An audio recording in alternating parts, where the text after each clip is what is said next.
Assalamu alaikum. Today we will discuss Gandhi Jana talks. Gandhi Jana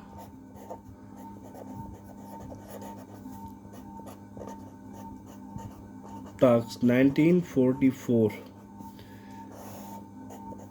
अॼु असां पढ़ंदासीं गांधी जना टाक्स 1944. ठीकु. गांधी जना टाक्स जा रीज़न छा हुआ? गांधी जना टाक्स जेको आहे जॾहिं गांधी साहब रिलीज़ थियो जेल मां, गांधी रिलीज़ थियो जीअं जेल मां, छो जो गांधी अरेस्ट थियो, छाजे करे अरेस्ट थियो? पंहिंजी क्विट इंडिया मूवमेंट जे करे गांधी अरेस्ट थी वियो. ठीकु आहे. रिलीज़ जीअं थियो त गांधी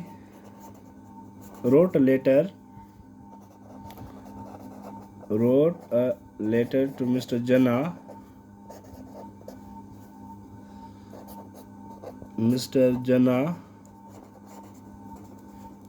on 17th July 1944. ठीकु आहे. गांधी जीअं जेल मां आज़ादु थींदो आहे त गांधी हाणे इहो रियलाइज़ कंदो आहे त जेको आहे सो क्विट इंडिया मूवमेंट असांजी फेल थी चुकी हुई. छाजे करे फेल थी? त छो जो मुस्लिम लीग जेको आहे असांजो साथ कोन ॾिनो, ऐं without the support of Muslim league असां जेको आहे सो हिंदू अकेला जेको आहे इहा मास मूवमेंट रन नथा करे सघूं, ऐं जेको आहे सो इंडिपेंडेंट हासिलु नथा करे सघूं. इन करे गांधी जेको आहे सो ॿियो इन क्विट इंडिया मूवमेंट में काइदे आज़म जी मूवमेंट खे जॉइन करण खां रिफ्यूज़ कयो हुयो.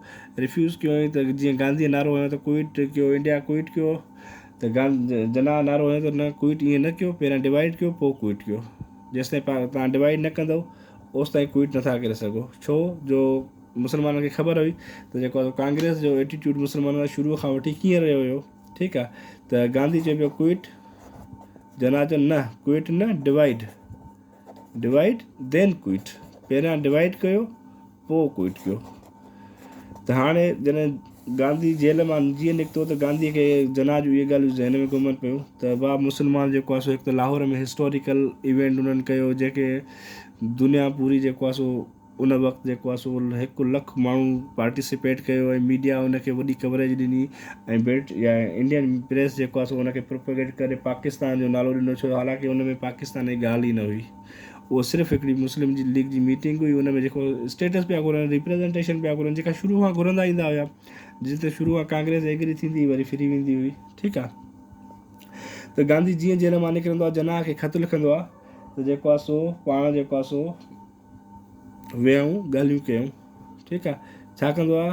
पंहिंजा कंसर्न्स एक्सप्रेस हिज कंसर्न्स. ठीकु आहे. पंहिंजा कंसर्न्स ॿुधाईंदो आहे over the demand of Muslim.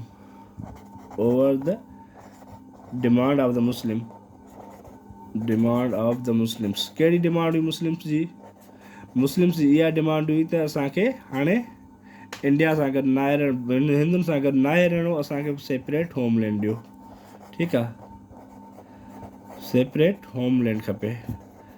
त गांधी जी खे इहा ॻाल्हि न पई वणे त मुस्लमाननि खे को हाणे आज़ादु वतन ॾियूं. इन करे मुस्लमाननि जा ख़दशा, मुस्लमाननि खे जेके रंजिशूं हुयूं उहे दूरि करण लाइ हुन गांधी जेको आहे सो ख़तु लिखियो काइदे आज़म मोहम्मद अली जना खे त जेको आहे सो पाण वेहूं ऐं वेही ॻाल्हियूं जेको आहे सो ॻाल्हियुनि ज़रिए जेको आहे सो मसइला जेके आहिनि, मिसकनसेप्शन्स आहिनि या जेके ॻाल्हियूं आहिनि जिन जे करे तव्हां मुस्लमान नाराज़ आहिनि, उन्हनि खे वेही जेको आहे सो हल करे सघिजे. ठीकु आहे. त गांधी जना साहब जेको आहे सो पहिरियां इनिशियली जेका हुननि जी कन्वर्सेशन स्टार्ट थींदी आहे उहा लेटर्स जे थ्रू थींदी आहे. ठीकु आहे. लेटर्स एक्सचेंज कंदा आहिनि. गांधी ख़तु लिखंदो आहे, जवाबु जेको आहे सो काइदे आज़म जवाबु लिखंदो आहे. ठीकु आहे. हाणे पहिरियां गांधी कोशिशि कंदो आहे त थ्रू लेटर्स जेको आहे सो कन्वर्सेशन जे थ्रू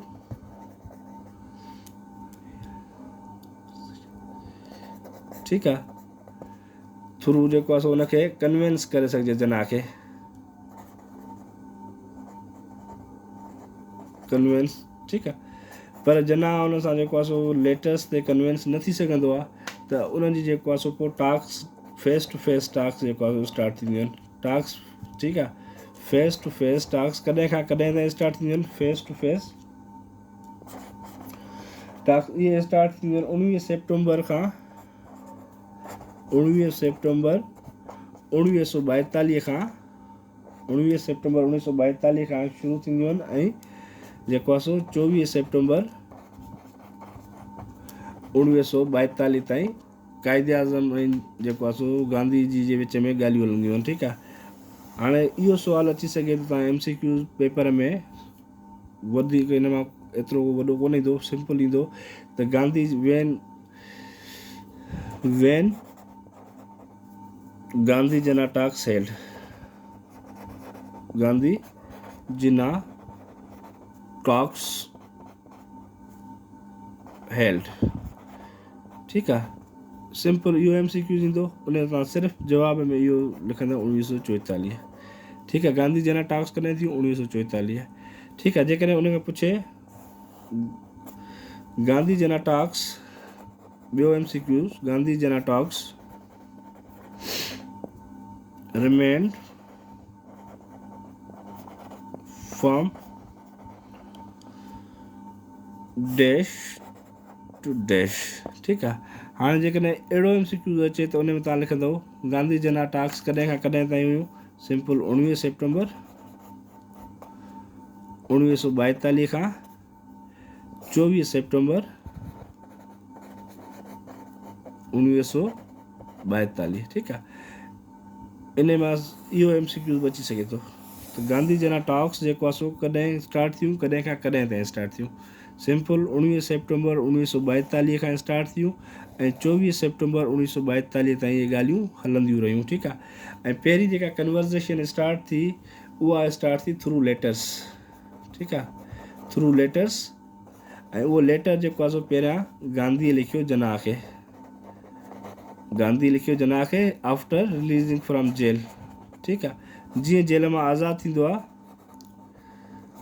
उहो जना खे ख़त लिखंदो आहे, उनजा जेको आहे सो मिसकनसेप्शन या मुस्लमान जा जेके कंसर्न्स आहिनि उनखे दूरि करण लाइ, ख़दशा दूरि करण लाइ त जेको आहे सो सेपरेट होमलैंड जी डिमांड खे छॾियो, तव्हां सेपरेट होमलैंड जी डिमांड छॾियो ऐं यूनाइटेड इंडिया में गॾिजी था रहूं, पर जिथे तव्हांजी मेजॉरिटी हूंदी, मुस्लिम मेजॉरिटी हूंदी, उन्हनि खे जेको आहे स्टेट कंदासीं आज़ादु, उन्हनि खे रियासत जो जेको आहे सो ॾींदासीं, दर्जो ॾींदासीं।